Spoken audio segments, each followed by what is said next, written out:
Bismillahirrahmanirrahim. Assalamualaikum warahmatullahi wabarakatuh. Pada hari ini, kumpulan kami akan membentangkan tentang bab 2, kajian kes penipuan umrah. Sebelum kami memulakan pembentangan, izinkan saya untuk mengenalkan adik kumpulan saya. Yang pertama, Muhammad Faris bin Nasaruddin dari kelas TPHU 5H. Yang kedua, Muhammad Azni bin Maisa dari kelas TPHU 5G. Yang ketiga, Muhammad Ikram Shah bin Burhan dari kelas TPHU 5H.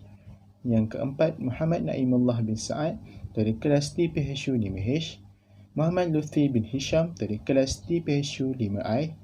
Dan yang terakhir, Nur Kamalina binti Abdullah dari kelas TPHU 5I. Kami akan mulakan dengan kes penipuan umrah. Di sini saya terterakan 3 kes penipuan umrah. Kes yang pertama, 311 penipuan umrah RM10.8 juta nilai kerugian dicatatkan dari 2014 hingga 2018. Untuk kes yang kedua, tipu pakej umrah RM250,000 polis buru lelaki dan 2 isteri. Untuk kes yang tiga, dalang tipu pakej umrah dicekuk. Untuk kes yang pertama, mangsa yang terbabit seramai 250 orang di PPR Kerinci Lembah Pantai. Mangsa terpedaya dengan harga pakej umrah rendah yang menggunakan seorang penduduk tempatan bergelar haji. Penipuan bermula sejak 2015 apabila pihak yang sama dikatakan membawa sebilangan kecil jemaah umrah dengan hanya mengenakan bayaran RM500 bagi setiap individu di kos yang sama. Pada tahun berikutnya, iaitu 2016, seramai 40 orang jemaah dikenakan bayaran RM1,000 setiap individu dibawa ke Tanah Suci sebelum pihak terbabit membawa sengumpulan lagi jemaah pada tahun 2017 dengan bayaran sebanyak RM3,800 seorang. Ketika itu, penduduk di kawasan terbabit merasa yakin yang pakej umrah ini ditaja seorang yang bergelar Datuk, sehinggalah pihak terbabit mengenakan bayaran RM1,500 setiap jemaah pada tahun 2018, yang mana turut menyasarkan bilangan jemaah ramai. Ketika inilah penipuan umrah licik berlaku.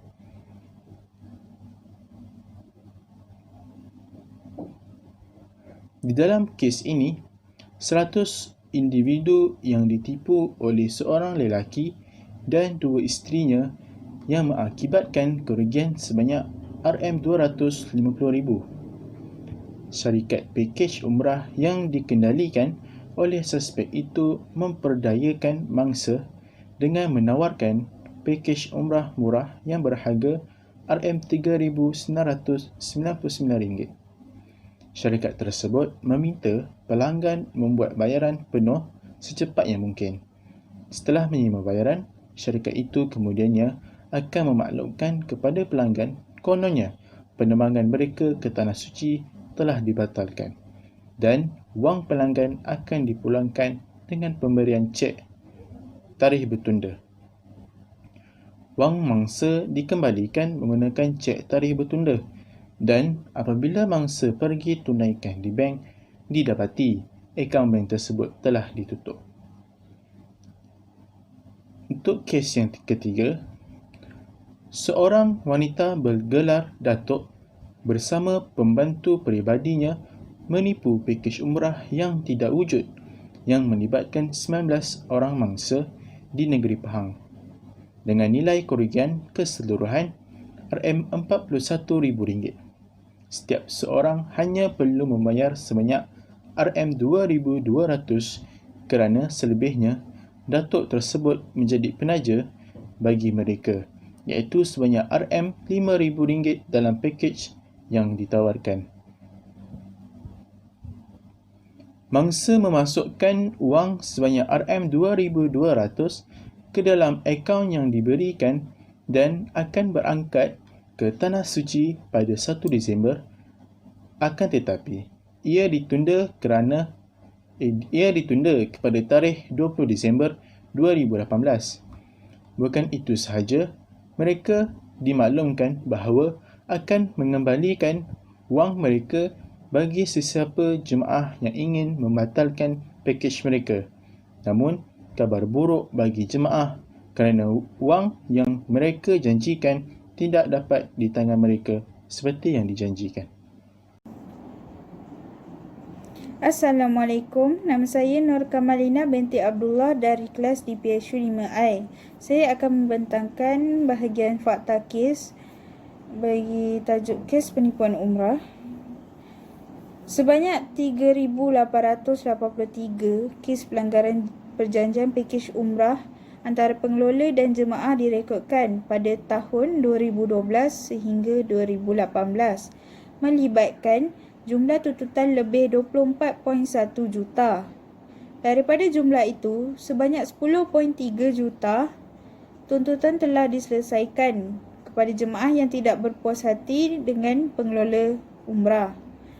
Di sini kita dapat lihat pada carta dari tahun 2012 sehingga 2018, bilangan kes pada tahun 2012 sebanyak 381 dan meningkat pada tahun 2013 sebanyak 737 kes dan menurun sedikit pada tahun 2014 sebanyak 605 dan menaik dengan sangat banyak pada tahun 2015 sebanyak 1,461 kes dan menurun pada tahun 2016 dengan 298 kes dan pada tahun 2017 288 kes.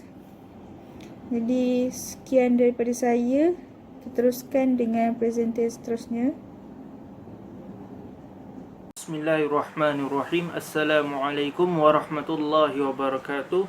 Nama saya Muhammad Naimullah bin Saad daripada kelas DPHU 5H. Seterusnya saya akan menerangkan ataupun membentangkan modus operandi dalam kes penipuan umrah. Dalam era revolusi teknologi, syarikat-syarikat pengendali umrah lebih kreatif dalam memasarkan pakej umrah mereka seperti di media sosial, seperti di Facebook, Instagram, blog dan banyak lagi. Di dalam kegairahan aktiviti promosi, ada pihak yang tidak bertanggungjawab mengambil kesempatan di atas kelalaian masyarakat dengan menawarkan pakej-pakej umrah yang tidak relevan dan merugikan calon umrah. Pelbagai kes telah didengari dalam media massa dan media sosial melibatkan penipuan umrah yang semakin berleluasa. Penipuan pakej umrah menyebabkan ramai calon umrah terkandas di lapangan terbang. Malahan ada juga yang mengalami kerugian yang beribu-ribu ringgit di atas tempahan kepada pihak pengendali pakej umrah yang tidak bertanggungjawab.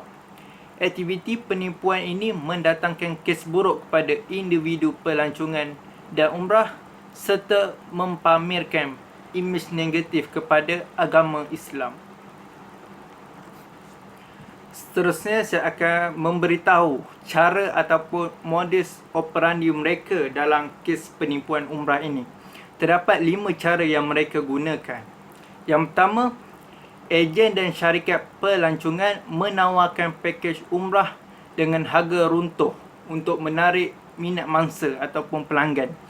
Seperti yang sedia kita tahu, kos untuk pakej umrah harganya paling minimum RM5,000. Dan jika harga itu bawah RM5,000, kita perlu berhati-hati dan membuat laporan pada pihak yang berkuasa.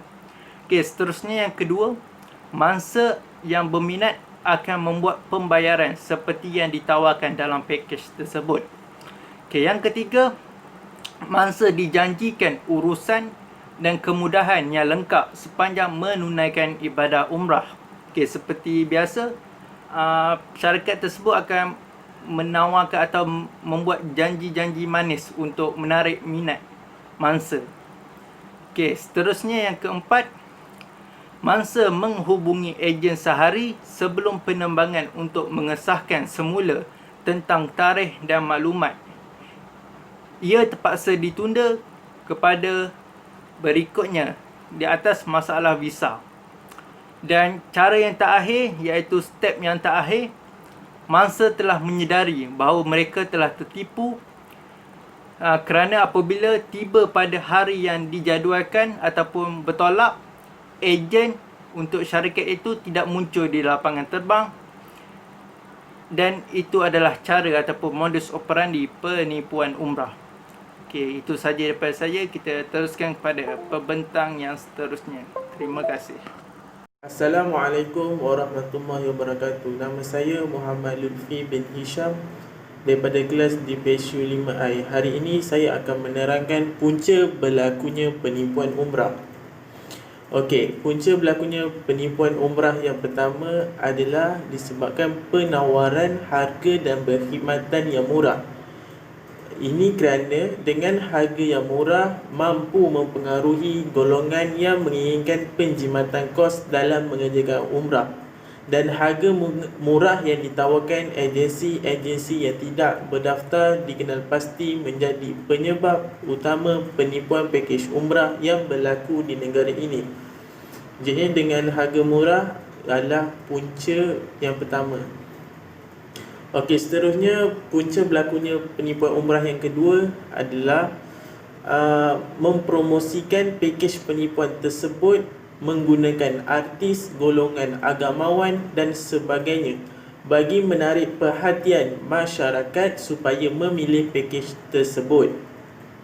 Jadi kita gunakan golongan agamawan, artis, ustaz yang punya banyak pengaruh tu.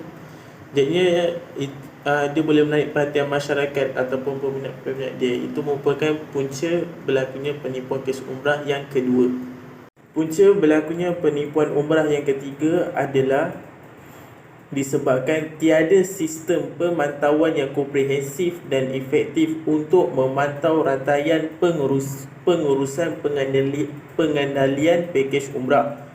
Ini kerana kementerian mempunyai bilangan pegawai penguatkuasa yang terhad untuk memantau pengendalian umrah yang melangkaui 200 orang jemaah setahun di bawah kendalian lebih daripada 300 syarikat pelancongan pengendali umrah di Malaysia. Jadinya punca ketiga kerana tiada sistem yang memantau pasal pengurusan pengendalian pakej umrah ni. Jadinya di situ adalah merupakan punca berlakunya penipuan umrah. Seterusnya yang keempat, punca berlakunya penipuan umrah adalah penjualan visa dan pakej umrah secara dalam talian. Ini kerana kecanggihan dunia teknologi tanpa sepadan pada masa kini turut membuka peluang kepada pihak yang tidak bertanggungjawab untuk menjual visa dan pakej umrah kepada orang ramai secara berluas-luasa, khususnya melalui media sosial. Apabila ini berlaku, orang ramai yang tertarik untuk membeli pakej umrah tetapi tidak dapat mengenal kesahihan seseorang ejen atau sebuah syarikat yang berlesen dan tulen amat mudah terjebak ke dalam kancah penipuan ini. Antara kes penipuan ini adalah penjualan tiket kapal terbang dalam talian di mana bayaran telah dibuat namun tiket penerbangan tidak diperolehi. Penjualan visa dan pakej umrah secara dalam talian merupakan punca berlakunya penipuan pakej umrah. Itu sahaja daripada saya. Assalamualaikum. Assalamualaikum warahmatullahi wabarakatuh. Nama saya Muhammad Azmi bin Maisa dari kelas D PHU 5G. Hari ini saya akan buat pembentangan berkaitan tindakan undang-undang. Di bawah Seksyen 5 Akta Industri Pelancongan 1992, syarikat tidak berlesen di bawah kementerian boleh dikenakan denda sehingga RM50,000 atau penjara sehingga 5 tahun atau kedua-duanya sekali. Bagi syarikat berlesen yang melanggar syarat mengendalikan pakej umrah, boleh dikenakan denda sehingga RM10,000 atau penjara sehingga 2 tahun atau kedua-duanya sekali. Yang ketiga, di bawah Kod Etika mengenakan tindakan undang-undang mengenakan tindakan denda, pendakwaan dan pembatalan lesen perniagaan agensi pelancongan berkaitan sekiranya sabit kesalahan demi menjaga kepentingan industri pelancongan dan orang awam. Mengikut statistik yang telah dijalankan oleh Kementerian Pelancongan iaitu MOTEC pada tahun 2012 sehingga November 2016, sebanyak 79 kompaun bernilai RM386,000 dikeluarkan bagi pelbagai kesalahan berkaitan umrah. Sebanyak 11 syarikat telah dibatalkan lesen, manakala satu lagi syarikat dibatalkan lesen perjalanan ke luar negara akibat kesalahan berkaitan pengendalian umrah. Para jemaah yang telah ditipu oleh individu atau syarikat pengendalian pakej umrah atau pelancongan tersebut, dia boleh membuat laporan rasmi atau aduan kepada Kementerian Pelancongan. Pihak kementerian akan bertindak ke atas laporan yang telah dilakukan oleh orang awam, dan mereka akan bekerjasama dengan pihak polis bagi untuk mengambil tindakan tegas terhadap pengendali pakej umrah yang telah melakukan penipuan ke atas orang awam tersebut.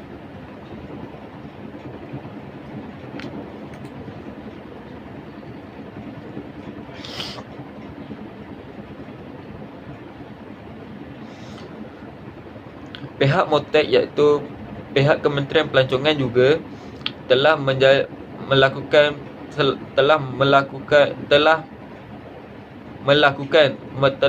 rakan strategik kementerian yang turut mengambil tindakan terhadap kes-kes penipuan seumpama ini adalah di antaranya adalah Suruhanjaya Syarikat Malaysia iaitu SSM, Suruhanjaya Komunikasi dan Multimedia Malaysia SKMM, Bank Negara Malaysia, Polis Diraja Malaysia PDRM, dan Kementerian Perdagangan Dalam Negeri Kementerian Perdagangan Dalam Negeri, Koperasi dan Kepenggunaan KPDNKK berdasarkan peruntukan kuasa perundangan setiap agensi kerajaan tersebut. Penipuan dengan niat iaitu bersifat jenayah komersial seperti menjual pakej pelancongan yang tidak wujud atau palsu untuk mendapatkan wang daripada mangsa adalah akan disiasat dan diambil tindakan oleh pihak tersebut berdasarkan kanun kesiasaan, manakala penipuan bersifat kepenggunaan seperti pakej pelancongan yang tidak sama seperti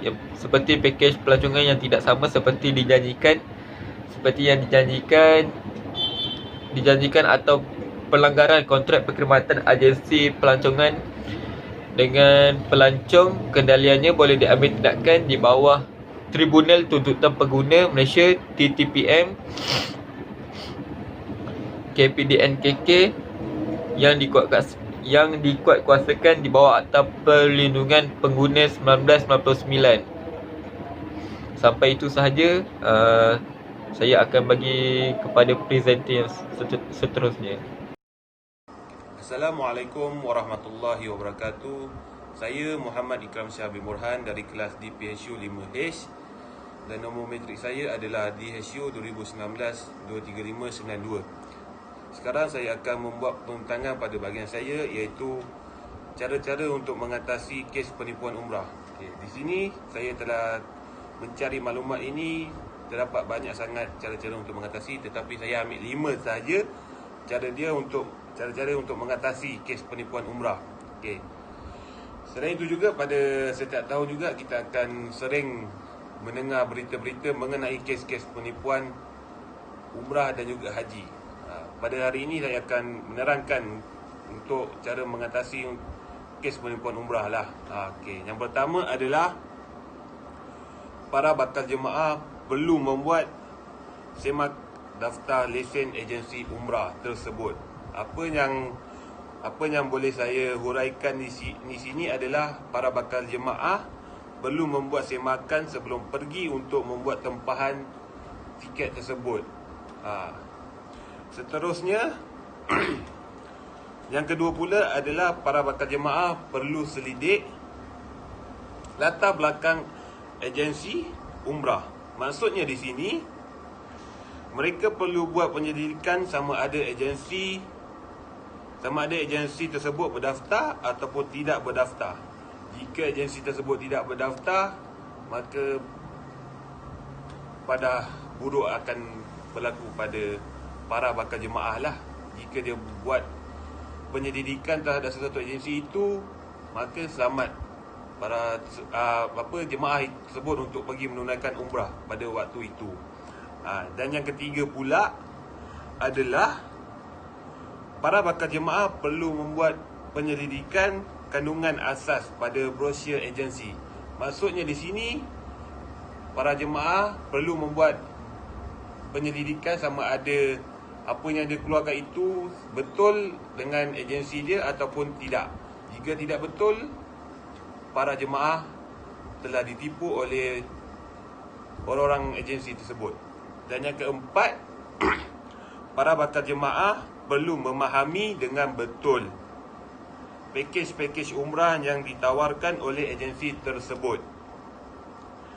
Dengan ini juga para bakal jemaah tidak akan mudah ditipu dan tidak mudah ditipu oleh agensi tersebut. Maksudnya di sini para jemaah yang hendak pergi dia tidak mudah ditipu oleh agensi lah. Kalau betul-betul para jemaah itu betul-betul memahami apa yang telah dikeluarkan dan yang telah dikeluarkan oleh syarikat agensi itu ke dalam pakej-pakej tersebut. Dan yang terakhir sekali, membuat kajian perbandingan harga pakej-pakej yang ditawarkan oleh agensi tersebut. Kadang-kadang juga kita tengok pada pakej-pakej yang telah dikeluarkan, ada yang mahal dan ada yang murah. Dan kadang-kadang yang mahal juga tergolong juga ada agensi yang telah dikeluarkan oleh agensi yang betul dan agensi yang telah berdaftar. Dan kadang-kadang ada yang terlampau mahal. Dan terlampau mahal itu juga kita agak kurang pasti dan kita boleh membuat semakan. Dan kita boleh buat perbandingan antara satu agensi tersebut yang meletakkan harga yang tinggi dan terlalu mahal, dan satu lagi syarikat yang agensi dengan harga yang murah. Dan kalau untuk kelas VIP kita juga boleh semak antara dua-dua syarikat. Okey, itu saja daripada saya. Setakat ini saja pembentangan daripada saya. Sekian, terima kasih. Assalamualaikum.